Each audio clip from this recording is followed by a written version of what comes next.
செய்கிறோம். அதுக்கான ஒரு ஐடி எங்களுக்கு கிடையாது, ஒரு அங்கீகாரம் கிடையாது. தினம் தினம் வேலைப்பளுவில் கூடுது. ஆனால் அதுக்கான ஊதியமோ அதுக்கான எந்த ஒரு ஜியோ காப்பி எதுவுமே கிடையாது. ஏடிஎம்கே பிரீடியில் வந்து நாங்கள் வந்து வேலை பார்க்க போகும்போது தொற்றா நோயை கண்டறிதல்னு இந்த திட்டத்தை கொண்டு வந்தாங்க. டிஎம்கே பிரீடியில் வந்து மக்களை தேடி மருத்துவமனை இவங்க டேப்லெட்டை மட்டும் கொடுத்து அந்த ஸ்கீமையே மாற்றி எங்களுக்கு அமைச்சிட்டாங்க. இதுக்கு முதல்ல க்ளவுஸ் கிடையாது. மெயினாக நாங்கள் ஒரு பேஷண்ட்டை தொட்டு பார்க்கறதுக்கோ இல்லை பிபி செக் பண்ணுறதுக்கோ அவங்களுக்கு ஒரு தோல் வியாதி இருந்தாலும் எங்களுக்கு க்ளவுஸ் கிடையாது. நாங்கள் அதெல்லாம் சகிச்சுன்னு தான் நாங்கள் பார்க்கணும். கனவுல இழந்தவங்களும் இருக்காங்க, கனவுனால் கைவிடப்பட்டவங்களும் இருக்காங்க, முடியாதவங்க, வறுமைக்கு கோட்டுக்கு கீழே இருக்கிறவங்க தான் நாங்கள் இங்கே வேலை செய்கிறோம். ஏன்னா இவ்வளோ தூரத்துக்கு நம்ம கஷ்டப்பட்டுமே ஏன் இப்படி வந்து அரசாங்கம் எங்களை கவனிக்க மாட்டேங்குன்றது தான் ஒரு வெறியா இருக்கு. சொன்ன வேலையை விட தாண்டி நிறைய வேலை செய்கிறோம். அப்புறம் நாங்கள் லீவே இல்லாமல் வேலை செஞ்சுட்டு இருக்கோம். ஒரு பர்சனலாக ஒரு சிக் லீவ் எடுத்தால் கூட அதுக்கு லாஸ் ஆஃப் பே ஆகுது.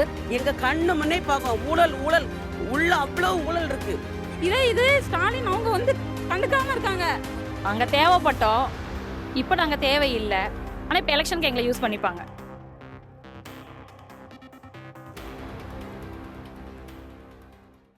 திமுக முதலமைச்சர் ஸ்டாலின் ஆட்சிக்கு வந்ததுல இருந்து எதை பண்றாரோ இல்லையோ புதுசா ஒரு திட்டத்தை அறிவிச்சு அதுக்கு மட்டும் ஒரு பேரை வைக்கிறத மட்டும் நல்லா பண்ணிட்டு வர்றாரு. அதுபோல உருவான ஒரு திட்டம் தான் மக்களை தேடி மருந்தகம்.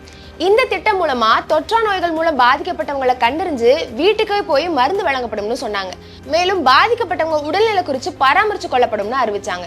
இந்த வேலையை செய்யறதுக்காக பணியாளர்களை நியமனம் பண்ணாம தன்னார்வலர்களை சேர்த்து பணியை தொடங்கினாங்க. முதல்ல 2 மணி நேரம் மட்டும்தான் வேலைன்னு சொல்லி அழைச்ச திமுக அரசு இப்போ அனைத்து அரசு நிகழ்ச்சிகளிலும் இவங்களை பயன்படுத்தி வராங்க.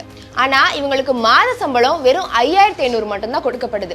இது மட்டும் இல்லாம வழங்கப்பட்ட மருத்துவ உபகரணங்களும் முறையா வேலை செய்யறது கிடையாது. மேலும் இந்த திட்டத்துல சம்பளம் உட்பட பல்வேறு குளறுபடிகள் இருப்பதா கூறிய ஊழியர்கள் இதனை உடனடியாக தீர்க்க வேண்டும் சொல்லி திமுக அரசை கண்டிச்சு போராட்டத்துல ஈடுபட்டு இருக்காங்க. எதுக்காக இந்த போராட்டம் இருக்கு? இந்த போராட்டம் வந்து சம்பளம் நாங்கள் ஸ்டார்ட் பண்ண இதுல இருந்தே 3500 ரூபாய் ஃபர்ஸ்ட் ஸ்டார்ட் பண்ணாங்க. அப்புறம் 4500 ரூபாய், இப்போ 5500. இந்த சம்பளமே வந்து மாசம் 25 தான் வருது, லாஸ்ட்ல தான் வருது.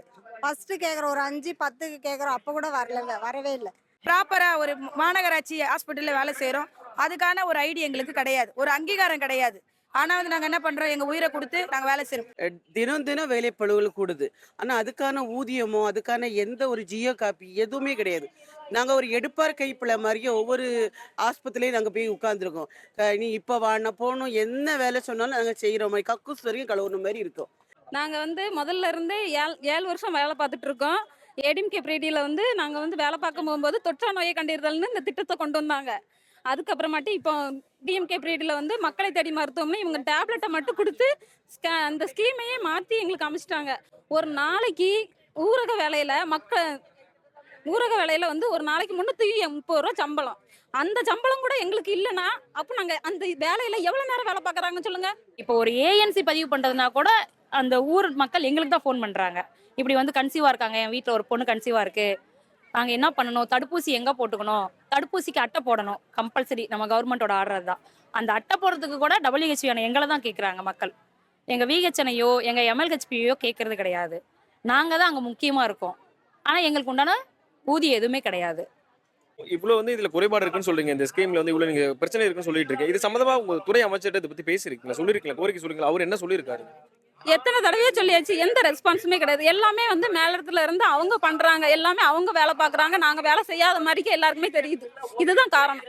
இதே நாங்கள் வந்து சுப்பிரமணியன் போய் கேட்டேன், இப்போ உங்களுக்கு பார்ட் டைம் வேலை தானுமா, உங்களுக்கு 10 வீட்டுக்கு போயிட்டு நீங்கள் போக வேண்டியதுன்னு ஒரு அசால்ட்டான ஒரு பதில் மட்டும்தான் அவர் கொடுக்குறாரு.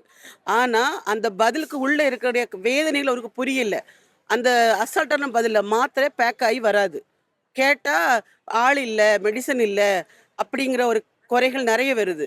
ஆனால் நாளைக்கு யாராவது ஹெல்த் டிபார்ட்மெண்ட் விசிட்டிங் வராங்கன்னு சொன்னால் இன்னைக்கு சாயங்காலமே படப்படான்னு அவளை வர சொல்லி கையில் மருந்தை கொடுத்து நீ ராத்திரி எத்தனை மணிக்கா வீட்டில் கொண்டு கொடுத்துரு அப்படிங்கிற ஒரு நிலைமையை அடிக்கடி உருவாக்கிட்டு இருக்காங்க. எங்களுக்கு வந்து மழை நேரத்தில் நாங்கள் போகிறப்ப பார்த்தீங்கன்னா ஃபுல்லாக வந்து கரண்ட் தெரிஞ்சு தானே, இவ்வளோ ஒரு முட்டிக்கு மேலே இருக்க தண்ணியில் நடந்து போவோம், மாத்திரை கொடுக்கறதுக்கு போகிறோம். எங்கள் உயிருக்கு எதுனாலும் அதுக்கு ஒரு உத்தரவாதம் கிடையாது. எங்களுக்கு சம்பளமும் கம்மி. நாங்கள் வந்து செல்லில் தனியாக லாகின் பண்ணுவோம்.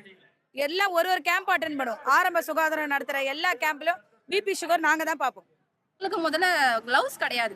மெயினாக நாங்கள் ஒரு பேஷண்ட்டை தொட்டு பார்க்கறதுக்கோ இல்லை பிபி செக் பண்ணுறதுக்கோ அவங்களுக்கு ஒரு தோல் வியாதி இருந்தாலும் எங்களுக்கு க்ளவுஸ் கிடையாது. நாங்கள் அதெல்லாம் சகிச்சுன்னு தான் நாங்கள் பார்க்குறோம். எங்களுக்கான எந்த பாதுகாப்பும் இல்லை இந்த இதில். எங்களுக்கு இதுக்கப்புறம் நோய் வருமானன்றதே எங்களுக்கு பெரிய டவுட்டாக இருக்குது. அதனால் எங்களுக்கும் பாதுகாப்பு வேணும். இந்த வேலையில் ரொம்ப பாதுகாப்பு கொடுத்தா நல்லாயிருக்கும். ஒரு க்ளவுஸோ அதுக்கான என்னென்ன தேவையோ அதெல்லாம் கொடுத்தா நல்லா இருக்கும். எங்களுக்குன்னு ப்ராப்பராக எங்கள் சைடில் ஒழுங்கா நீங்கள் பண்ணுங்க. பிபி மிஷின் கிடையாது, சுகர் பார்க்க ஸ்டிப்பு கிடையாது. நாங்கள் எந்த ஏரியாவில் எதை வச்சு பார்க்கணும்?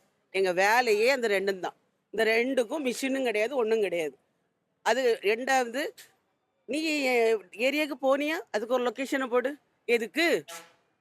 நெட்டு கார்டுக்கு ரூபா தர மாட்டீங்க. டெய்லி லாகின் பண்ணாதான் சம்பளம். அப்போ நாங்கள் டெய்லி லாகின் பண்ணோம். எங்களுக்குன்னு ஒரு பாஸ்வேர்டு, அதில் நாங்கள் லாகின் பண்ணணும், ஃபாலோ போடணும், சஸ்பெக்ட் போடணும். நாங்கள் பண்ணுறோம். நாங்கள் டெய்லி எங்களுக்கு ஒரு நாளைக்கு 20 ரூபாய்க்கு எங்களுக்கு நெட்டு கார்டு செலவாகுது. ஒரு மாதம் நாங்கள் கணக்கு பார்த்தா 600 ரூபாய் நெட்டு கார்டுக்கு நாங்கள் எடுத்து வைக்கிறோம். இந்த தர 5500 ரூபா சம்பளத்தில் இந்த 600 ரூபா நெட்டு கார்டை நாங்கள் யார்கிட்ட போய் வாங்கணும்? போய் உட்கார்ந்து இருந்து பார்த்துட்டு வராங்க. அப்ப எவ்வளவு வேதனையா இருக்கும் அந்த வேலையில. நமக்கு இவ்வளவு தூரத்துக்கு செஞ்சுட்டு நமக்கு இந்த சம்பளத்துக்கு வேலை பார்க்கும்போது எவ்வளவு கஷ்டமா இருக்கும். ஒரு ஆதங்கத்துல எனக்கு வந்து பேசவே முடியல, அந்த அளவுக்கு வேகமா இருக்கு. ஏன்னா இவ்வளவு தூரத்துக்கு நம்ம கஷ்டப்பட்டுமே ஏன் இப்படி வந்து அரசாங்கம் எங்களை கவனிக்க மாட்டேங்குன்றதுதான் ஒரு வெறியா இருக்கு. எதுக்கு எங்களை வந்து கண்டுக்காம இருக்காங்க?